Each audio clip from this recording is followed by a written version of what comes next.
Bismillahirrahmanirrahim. Alhamdulillahirabbil wassalatu wassalamu ala asyrafil anbiya'i wal mursalin wa ala alihi wa sahbihi ajma'in. Assalamualaikum warahmatullahi wabarakatuh. Saya Muhammad Haris bin Ismail, nombor matrik 074500. Pada hari ini saya akan terangkan berkaitan dengan kewajipan mengenal Allah Subhanahu Wa Taala serta sifat nafsiyah yang bermaksud wujud pada Allah Subhanahu Wa Taala. Baiklah, seterusnya kita pergi kepada latar belakang ceramah.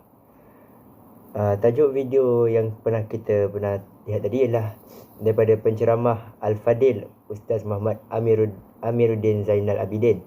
Tajuk ceramah pula berkaitan dengan pengajian ilmu akidah.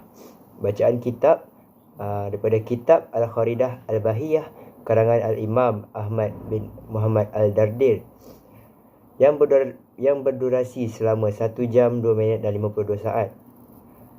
Saluran yang digunakan ialah daripada Hurairah Channel, manakala daripada anjuran Pusat Pengajian Ruwaq Jawi Kahirah Mesir. Majlis diadakan secara talian di mana terdapat 27 kali majlis. Tarikh pelaksanaan adalah pada 28 Januari 2021 pada pukul 8.30 pagi sehingga 12.30 hari. Marhalah pengajian ini pula daripada masyarakat awam Malaysia. Objektif kajian saya adalah yang pertama, menjelaskan sifat nafsiyah iaitu wujud yang ada pada Allah Subhanahu Wa Taala. Yang kedua, menerangkan kewajipan mengenal Allah Subhanahu Wa Taala dari sudut mukallaf. Yang ketiga, menerangkan kewajipan mengenal Allah Subhanahu Wa Taala dari fahaman ahli sunnah wal jamaah dan aliran luar. Sifat nafsiyah dan kewajipan mengenal Allah Subhanahu Wa Taala. Sifat nafsiyah bermaksud sifat yang menunjukkan zat itu sendiri, bukan hal lainnya. Sifat nafsiyah juga didefinisikan sebagai haliyah atau kondisi yang pasti ada pada sesuatu zat. Sifat wajib Allah yang termasuk di dalam sifat nafsiyah hanyalah satu, iaitu sifat wujud. Seperti yang kita tahu, masyarakat kini semakin alpa dan leka akan kepentingan serta kewajipan mengenal Allah Subhanahu Wa Taala. Oleh itu, kita perlu sentiasa mengingat Allah dan memahami sifat-sifat Allah Subhanahu Wa Taala supaya tidak terjerumus dalam perkara yang mampu menimbulkan rasa syak wasangka terhadap Allah Subhanahu Wa Taala. Baiklah, kita pergi kepada isi yang pertama, iaitu mukallaf. Mukallaf bermaksud orang yang dipertanggungjawabkan atau orang yang dibebankan dengan sesuatu perkara. Maka, orang yang menerima tuntutan hukum itu dipanggil sebagai mukallaf.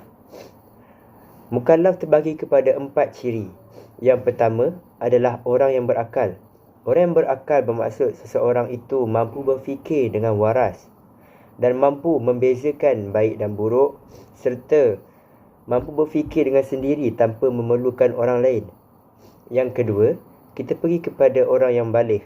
Orang yang baligh bermaksud orang yang telah mencapai had umur di mana seseorang itu mampu membezakan baik dan buruk serta mampu berfikir dengan cara yang logik. Yang ketiga, kita pergi kepada orang yang sampai. Orang yang sampai bermaksud orang itu mampu mendengar perkara-perkara berkaitan dengan Allah Subhanahu Wa Taala, mampu membaca, mampu melihat serta mampu menyampaikan apa yang dipelajari kepada orang lain. Yang keempat ialah orang yang sejahtera daria. Orang sejahtera daria ini bermaksud sempurna dari segi pendengaran, penglihatan dan percakapan.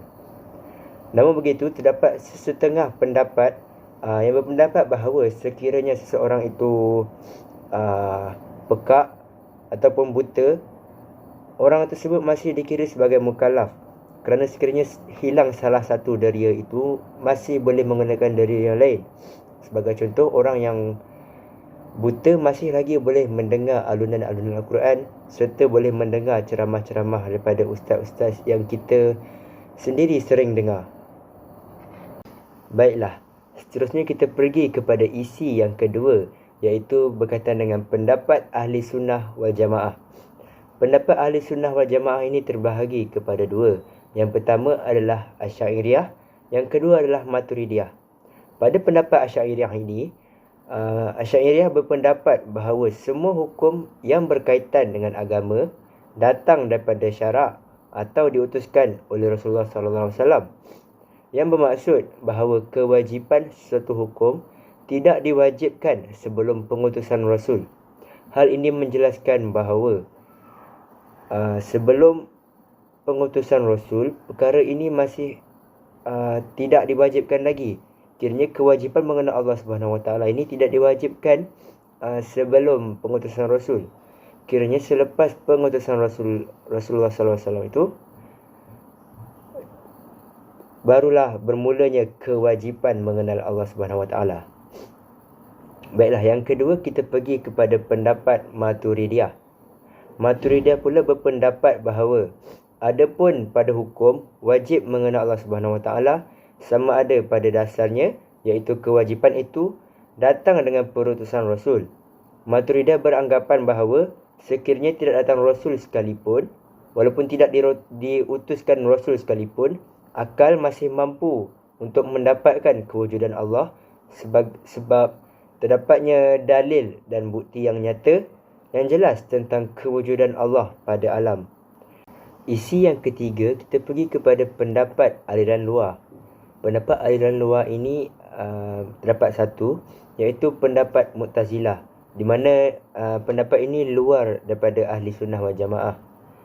Mu'tazilah berpendapat bahawa segala jenis hukum, sama ada baik atau buruk, halal atau haram, termasuk kewajipan mengenal Allah Subhanahu Wa Taala sekalipun, semua perkara tersebut boleh dicapai dengan akal.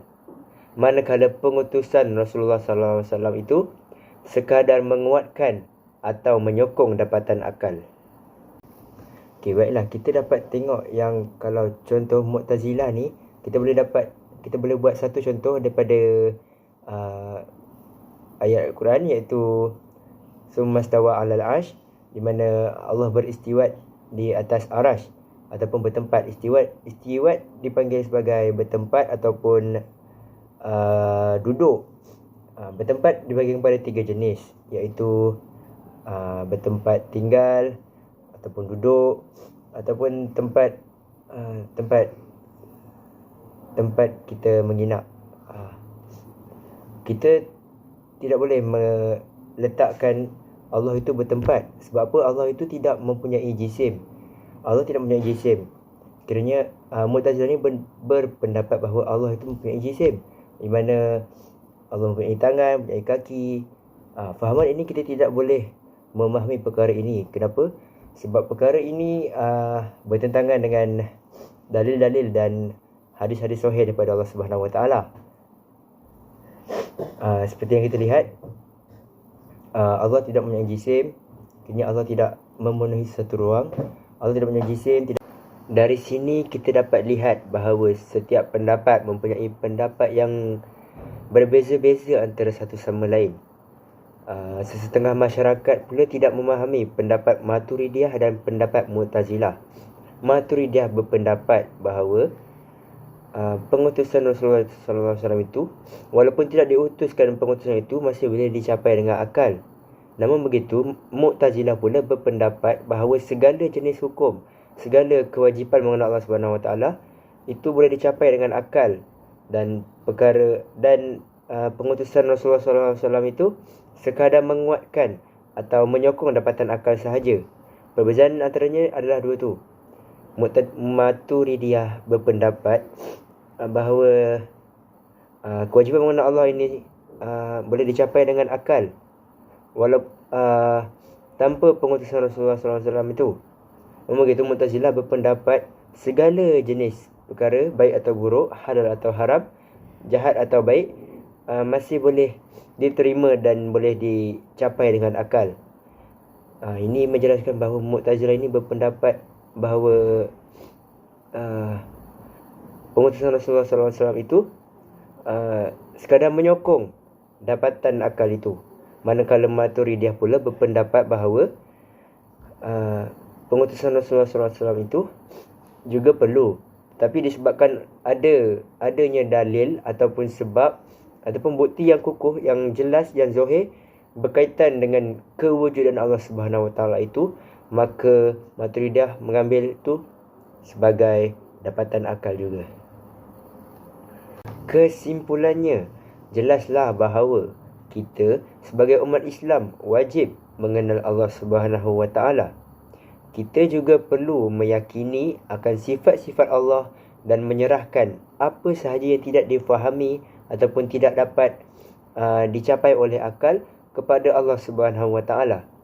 Kita juga perlu mendalami ilmu ilahiyat atau dikenali sebagai ilmu ketuhanan untuk mengelakkan diri daripada terpesong ke arah jalan yang lain.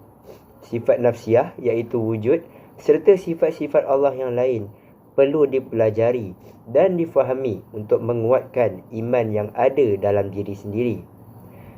Seperti kata yang kita sering dengar, iaitu ilmu tanpa amal ibarat pohon yang tidak berbuah. Itu sahaja daripada saya. Sekian. Wabillahi taufiq wal hidayah. Wassalamualaikum warahmatullahi wabarakatuh.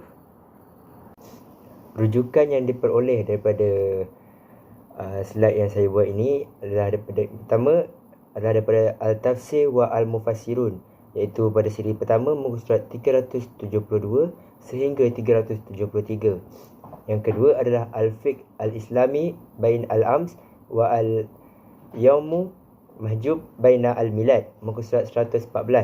Yang ketiga daripada Al-Imam Al-Syekh Ibrahim Al-Laqani Burhanuddin Ibrahim bin Ibrahim Al-Laqani Al-Maliki 1292, Jawhara At-Tauhid, Penerbit Maktabah Ibnu Hilabi, halaman 8.